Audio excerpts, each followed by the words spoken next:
I showed up to Easter with my child and my dad looked up and said you really couldn't skip just one. The table went silent, but what I said next made sure he never said it again. He did not stand up when we walked in. That was the first thing.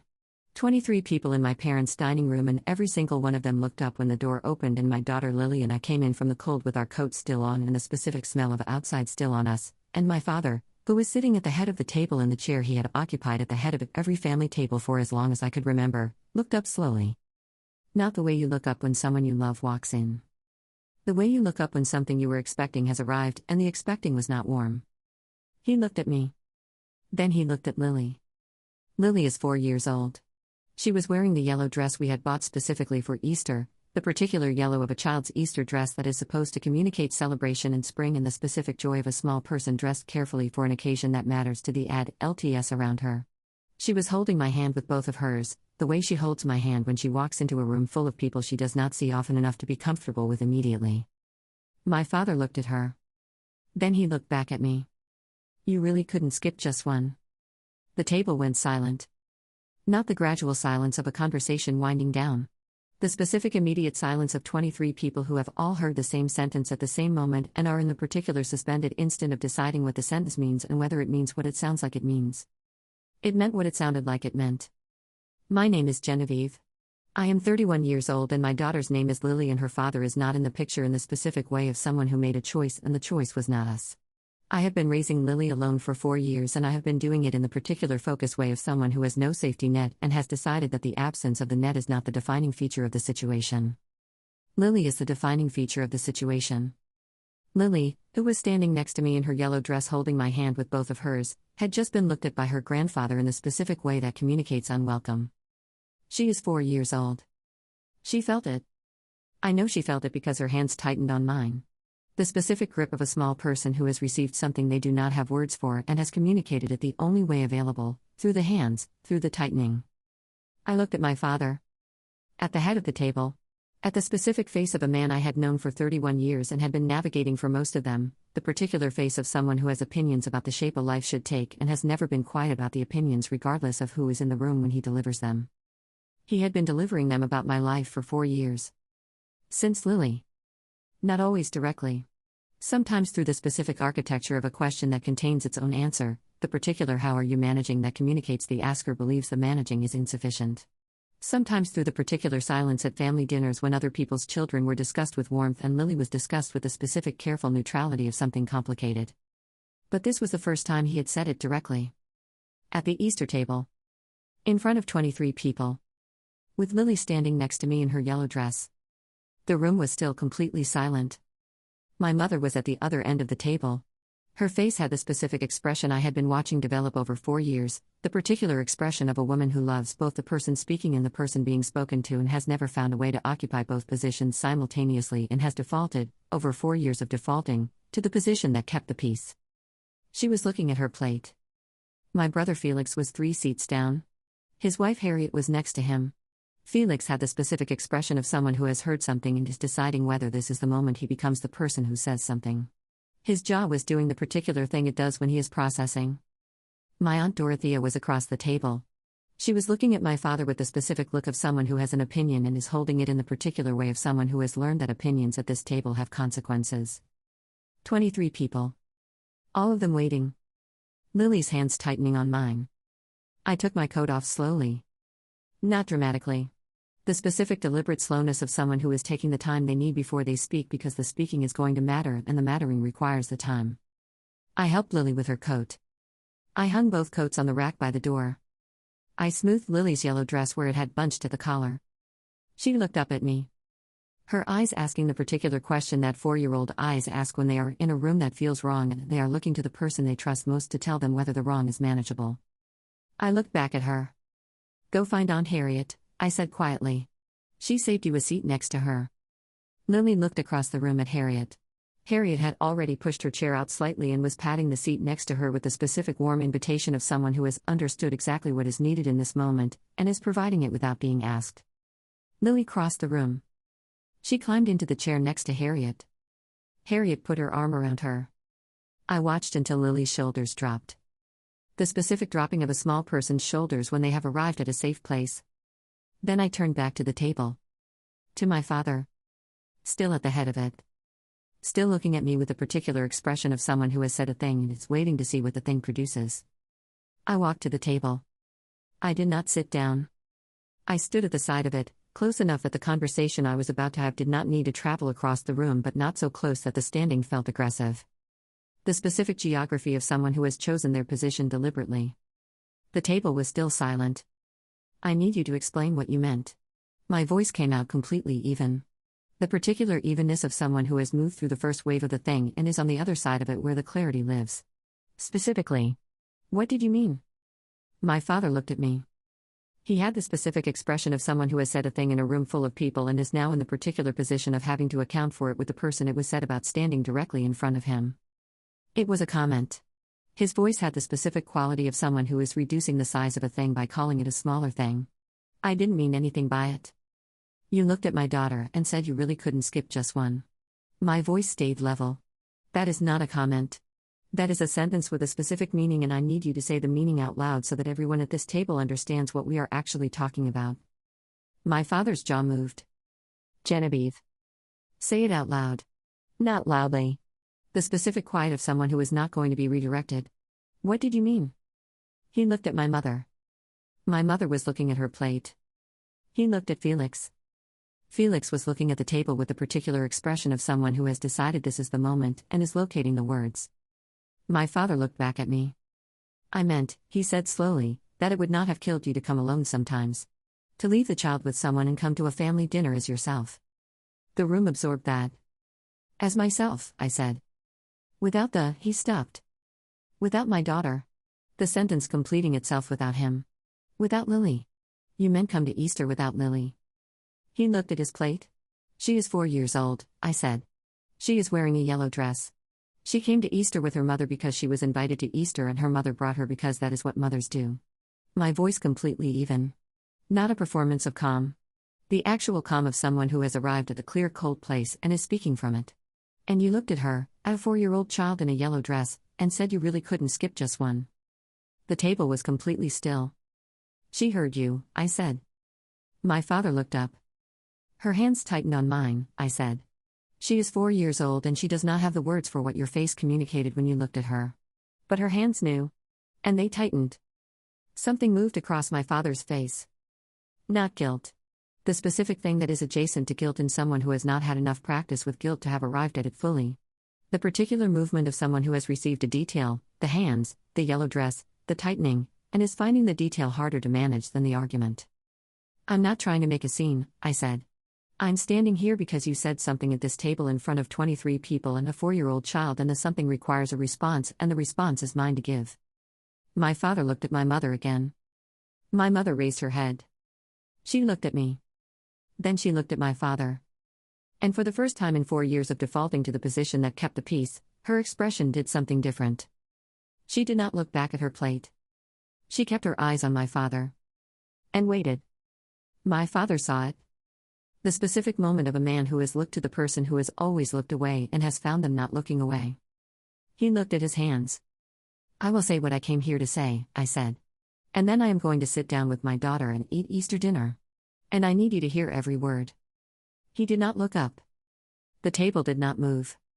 23 people. Completely still. I have been raising Lily alone for 4 years, I said. 2 jobs for the first 2 years. 1 better job for the last 2, which I got because I worked for it in the specific way of someone who cannot afford not to. I have not asked you for money. I have not asked you for help.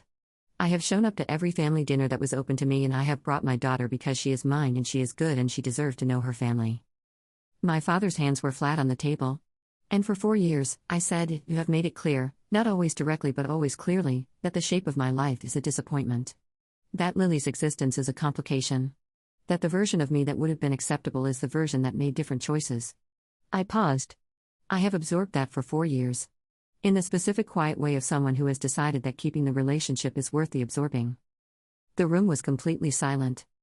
Today you said it in front of her. My voice dropped slightly. The specific drop of someone who has arrived at the center of the thing. You looked at a 4-year-old child in a yellow dress and you said you really couldn't skip just one. And her hands tightened on mine. I looked at my father directly. That is the line. That is the specific line that does not get absorbed. Not because of what it did to me. Because of what it did to her. My father raised his head. His eyes met mine. And I saw something in them that I had not seen in 31 years of his face. Not an apology. Something older.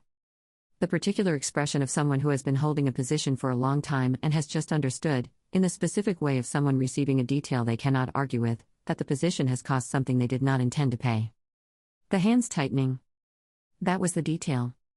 That was the one that arrived somewhere he could not manage. I need you to make a decision, I said. Today. At this table. In front of these people.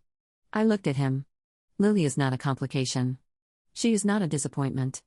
She is not the evidence of a wrong turn. She is my daughter and she is 4 years old and she is wearing a yellow dress and she came to Easter because she was invited and she deserves a grandfather who is glad she came. The room held the specific quality of a space where something is being decided. That is the decision, I said. You can make it now or you can make it after we leave. But it needs to be made. Because I will not bring her back to a table where she is made to feel like a problem. I turned from the table. I walked to the chair next to Harriet. Next to Lily. Lily looked up at me when I sat down. Her yellow dress. Her eyes. Is everything okay, Mama? Very quietly. I put my arm around her. Everything is okay. I kissed the top of her head. We are staying for dinner. She leaned into me. The specific lean of a small person who has found a safe place and is settling into it. At the head of the table, my father had not moved. The room slowly, carefully, began to breathe again. Nobody spoke for a long moment after I sat down. The particular silence of a room that has witnessed something and has not yet found the shape of what comes after the witnessing. Forks that had been set down stayed set down. Glasses that had been lifted were placed back without drinking. 23 people in the specific suspended state of waiting to understand what the next thing was going to be. My father was the one who broke it. Not with words. He pushed his chair back from the table. The specific scrape of a chair on hardwood that communicates movement before the movement happens. He stood up. He was 64 years old and he stood the way he always stood, the particular posture of a man who has occupied the head of tables for a long time and whose body has organized itself around that occupation. He walked around the table. I watched him come. Lily, next to me, was looking at her plate. He stopped beside us. He stood there for a moment. I did not look up immediately. I waited. The particular patient waiting of someone who has said what needed to be said and is now in the specific position of receiving whatever comes next without performing a response to it before it arrives. He crouched down. The specific movement of a 64-year-old man lowering himself to the level of a 4-year-old child, the particular physical effort of it visible in the careful way he did it. He was at Lily's eye level. Lily looked at him. He looked at her. I like your dress, he said. His voice had something in it I had not heard in 31 years of his voice. The particular stripped quality of something that has been held and has finally been set down. Lily looked at her dress. Then back at him. It's yellow, she said. The specific factual delivery of a 4-year-old communicating important information. It is. His voice very quiet. It's a very good yellow. Lily considered this. Grandpa, are you sad? The direct question of a child who does not have the architecture of avoidance yet, and does not understand why the question might be complicated. His jaw moved. A little bit, he said. Honestly. Why? He looked at her for a moment. Because I said something I should not have said, he said. And I am sorry about it. Lily looked at him with the specific careful attention of a 4-year-old who is assessing the sincerity of an ADLT apology, which is the particular unfiltered assessment that ADLTs cannot perform for each other because the filters are too established. Okay, she said. The specific okay of someone who has received the apology and has filed it and is ready to move forward because 4-year-olds do not hold things in the way that ADLTs hold them. Okay, he said. He stood up slowly. He looked at me. I looked at him. His face had the specific expression of someone who has done a thing and knows the thing does not resolve everything and is not pretending it does. Sit down, Dad. My voice quiet. Not warm yet. But the door not closed. He walked back to his chair. He sat down. The room exhaled. Not dramatically. The particular collective exhale of 23 people who have been holding something and have been given permission to put it down. My mother stood up. She went to the kitchen. She came back with a bread basket and she set it in the center of the table and she looked at my father for a moment with the specific look of a woman who has been waiting 31 years to see her husband do the thing she just watched him do and is finding the scene complicated. Felix reached across the table and put the bread basket closer to me. No words. The specific wordless gesture of a brother who has been watching for 31 years and has chosen the bread basket as the available communication. I took a piece. I gave one to Lily. Dinner started. Not immediately warm. The particular careful warmth of a room that has been through something and is finding its way back to itself, the specific gradual return of conversation and the passing of dishes, and the particular noise of a family meal reassembling itself around something that happened and has been partially addressed. My Aunt Dorothea found me after dinner. In the kitchen, where I had taken Lily to wash her hands, the specific domestic task of someone who is giving themselves a moment away from the table. Dorothea stood in the kitchen doorway. She was 71 years old and she had the specific quality of someone who has watched this family for a very long time from the particular vantage point of someone who is in it but not at the center of it. He has been wrong about this for 4 years, she said. I want you to know I have known he has been wrong and I have not said so and I am sorry for the not saying. I looked at her. Why didn't you? I said. Because saying so would have required me to take a position in this family where taking positions has consequences. She looked at Lily at the sink. And today you took the position and I watched you take it and I understood that my not saying was its own kind of position. Yes, I said. It was. I know. She looked at me. I'm saying so now. 4 years late. But not never. Not never, I said. She looked at Lily. She looks like you, she said. When you were small. The same eyes. Yes, I said. Dorothea left the kitchen. I finished washing Lily's hands. She looked up at me from the sink. Mama. Yes. Grandpa said sorry. Her voice carrying the specific weight of someone who has been thinking about this since it happened and is returning to it now that the room is quiet enough for the returning. Yes, I said. He did. Is he going to say the bad thing again? I dried her hands. I crouched down to her level, the same level my father had crouched to an hour ago. No, I said. He is not going to say it again. She looked at me. How do you know? Because I told him what it cost, I said. And he heard me. She considered this. The particular careful consideration of a 4-year-old processing at LT information through the available framework. Okay, she said. Okay, I said. My father called on a Monday. 2 days after Easter. I answered. His voice had the specific quality I had been hearing since the crouching beside Lily's chair, the particular stripped quality of something that has been put down and has not been picked back up. I have been thinking about what you said. His voice careful. Deliberate. About 4 years. Yes. I have not been, he stopped. I told myself I was being realistic. About the situation. About what it meant for you. For the family. A pause. I was not being realistic. I was being something else. Tell me what you were being. A long silence. Ashamed, he said. The word arriving with the specific weight of something that has cost a great deal to locate and more to say. I was ashamed. Of the situation. And I let the ashamed become the way I looked at her. At Lily. I sat with that. The specific honesty of someone who has named the actual thing rather than the explanation that was supposed to cover it. She is 4 years old, I said. She has not done anything that requires your shame. I know. His voice very quiet. I know that now. I think I knew it before. But the knowing and the behaving were not the same thing. No, I said. They weren't. I would like to see her, he said. Not at a family dinner. Specifically. I would like to take her somewhere. If you will allow it. I thought about the yellow dress. About the hands tightening on mine. About him crouching to her level with his 64-year-old knees and telling her the yellow was a very good yellow. I will think about it, I said. That is the honest answer. I will think about it and I will let you know. Okay. He accepted it. The specific acceptance of someone who has understood that what is available is what is available and asking for more than what is available is not the right move. Dad. His title. Returned. The particular deliberate returning of a title to someone who has done the thing that earns its return. Yes. The hands tightening, I said. I need you to carry that. Not as punishment. As the specific thing that tells you why it mattered. Why the line was where it was. I will carry it, he said. Okay, I said. 3 weeks later I let him take Lily to the park.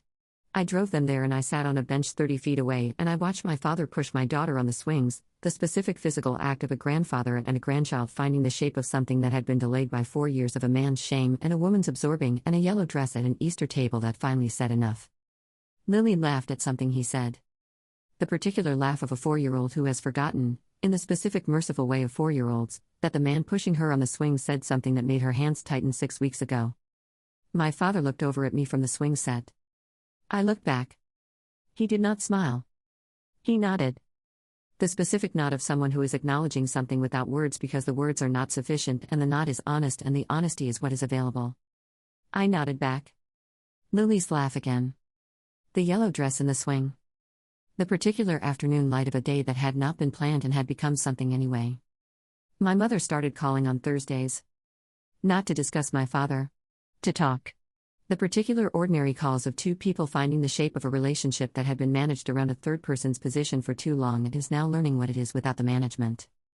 She said one thing on the fourth Thursday that I have been carrying since. I looked at my plate, she said. For 4 years. Every time he did it. I looked at my plate and I told myself it was not my place to say something. A pause. And then you stood up at the Easter table and you said something and I watched you say it and I understood that looking at my plate was its own something. Just a quieter one. Yes, I said. It was. I'm sorry, she said. I know, I said. I should have looked up sooner, she said. Yes, I said. But you looked up. Easter Sunday, she said. Easter Sunday, I said. Felix texted the week after Easter. 4 words. You did the right thing. I texted back too. I know. Here is what I want to say to everyone who has been absorbing the thing at the family table for years because absorbing was less costly than naming. The absorbing has a cost too. It is just paid in a different currency. It is paid in the hands of a 4-year-old tightening around yours at the door of a room where she is not wanted in the way she deserves to be wanted. It is paid in 4 years of careful neutrality and the particular quiet of someone who has been communicating with their plate. The naming has a cost. But the cost lands in the right place. On the person who said the thing. Not on the child in the yellow dress. Stand up from the table. Say the specific true thing at its actual size. Not for yourself. For the hands that tightened on yours. They are the reason. They are the only reason you need.